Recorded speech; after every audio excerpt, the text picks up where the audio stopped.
This is a continuation of part 2 of this TV series, and if you have not watched part 1 recap, click on the links to get on with the flow. Starting from where we left off the previous recap. The following morning, Finch pretends he is sick and calls it in sick. He gets a day off without his minders, who are tasked with handling him only when he is on NZT. Finch plans to have the day to do his own stuff, but it is called short when he is kidnapped inside his house. Naz gets a visitor who claims to be from another agency, and they would love to use Finch's set of skills for a day. However, Naz flatly refuses to let Finch go even for an hour. Turns out the person was from the CIA and wanted Finch for a black operation. The guy who kidnapped him was from the CIA. Naz and Rebecca are furious. Finch wakes up in the field, and there are agents who want his help to track down a guy who went underground. It is easy for him to give them what they want. The problem is they had a pill for him. This means that details of Finch are well known in the security circles. Back at the FBI, Naz has gone nuclear about her asset and wants to nuke everyone who was part of the kidnap of Finch. Rebecca and Naz team up to find who leaked Finch's information to the CIA. Back at the field, Finch learns that the plan was not to retrieve the guy but rather to eliminate him. However, the group had different motives for the raid. One person had instructions to eliminate the guy while the others want to collect the 10 million bounty on his head. Agreed among the fellows as one of the guys shoot the other so that he can collect the bounty alone. However, when they are talking, the guy breaks loose and slices the throat of the remaining guy. Finch, fearing for his life, runs off, but he is cornered. The guy asks for the pill and Finch gives it to him with a warning. It is poisoned. Turns out, the guy was branded a terrorist after the CIA bombed a compound where the person's wife and kids died. The man takes the pill anyway because he wants peace, to remember his family, and then cross over in peace. Naz is going to DC but invites Rebecca and Finch to her house for briefing. She wants to secure Finch and ensure that a kidnap will never happen again. However, she gives Finch directions that if things go wrong, she will send him a certain keyword to which he has to go underground. With her is a copy of medical files because there might be a plot to take him for testing and use him as a lab rat. Everyone wants to know how Finch is immune to the side effects of the pill, and nothing can prevent the state using him as a lab rat. At DC, Naz fires her demands that everyone involved in the kidnapping of Finch needs to be suspended pending review. Also, she needs to know the names and guarantees that Finch's services will not be utilized without her approval. However, while Finch and Rebecca are settling in for a day, Naz is escorted in handcuffs, and everyone is bewildered. There is also a change in management now that Naz is in custody. Rebecca and Finch go to Naz's house that also serves as their hideout in the meantime. There, they find the security disabled and her daughter in it. She tells them about what the feds are accusing Naz of. She is guilty. She paid money as ransom to pirates who had kidnapped her niece. Rebecca gives her partner Agent Boyle a doctored file of Finch's medical details. Boyle had been tasked by management to write a report of what Finch had been doing within the FBI. Finch, Rebecca and Naz's daughter make contact with a boy in Indonesia where the captive is. Turns out he is a young boy who is playing vigilante, but has actionable leads about the pilots. All the boy wants is for the FBI to retweet his Twitter pages so that he can get American fans. Agent Boyle goes to the new head with the drive that he purposes as all of Finch's medical files. He wants to deliver the file himself to whoever wants them in DC so that he can be propped up for the job as head of the FBI division. In Washington, Boyle is met with a rude shock by seeing a familiar face pulling the strings. This is the man behind Naz's predicament. Boyle makes the deal: be a special agent in charge as well as sanction the change of Finch's residency to DC. Finch makes contact with the deposed leader of the pirates where he negotiates the release of the girl. Fortunately, he did that with only a vintage gaming machine to which the pirate is a collector. The girl is released and put on a flight home. Back in DC,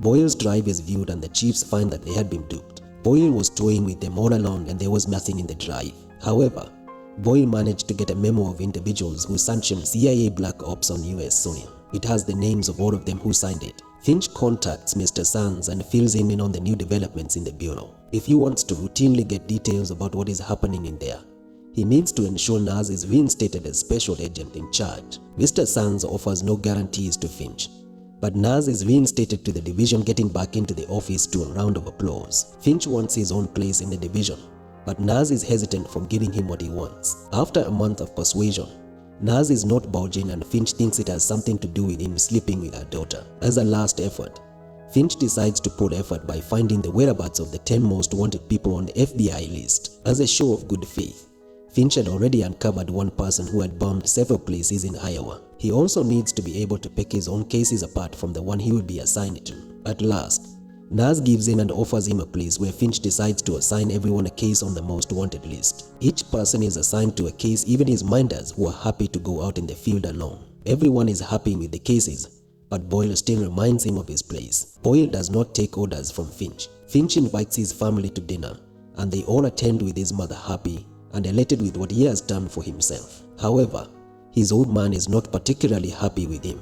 There is something bothering him and he is not telling. His team is doing well, reporting from their assignments. Well, Mike is having a good time in Costa Rica while his partner is freezing in Greenland. He is not happy that Mike was sent to a warmer area when he was sent to a place where he cannot even feel his feet. Finch tracks one of the people, and when he finds him, the person is still investigating his wife's murder. Back at his apartment, his sister visits him, telling Finch that people are suspicious about his newfound purpose. That is where we learn that he is estranged from his father, who now sends his calls straight to voicemail. Finch and Crook nab 8 of the guys on the FBI most wanted list, but the hunt is called off because it had drawn a lot of attention, with guys wanting to join and DC saying the division is not tasked with hunting fugitives. Later that night, his father visits him and they have an intimate talk, father to son. Finch finally confesses to his father about the drug and what it has been all about. His father shares his wisdom about the corporate world, that at the end of the day there is a chance that all of that will end up badly. When the secrets become known,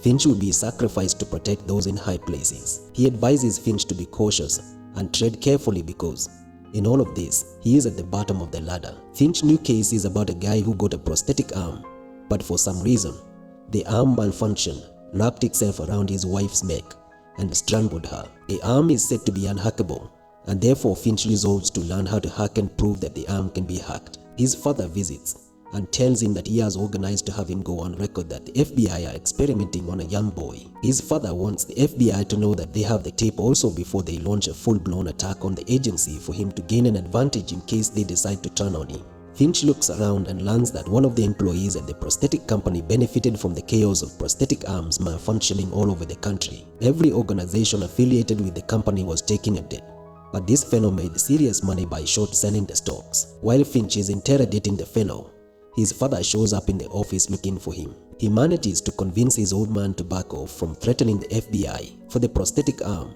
It turns out that the man actually strangled his wife and was recruited by the hacker for him to test his hacking skills. The hacker just wanted to make some quick bucks and make a run for the soft life. Finch's father has a sit-down with Nas, serving as his lawyer, and threatens Nas that if something were to happen to his son, he would scorch the earth she walks on. Though Nas assures him that Finch is well taken care of, the old man is unconvinced. So guys, that is part 2.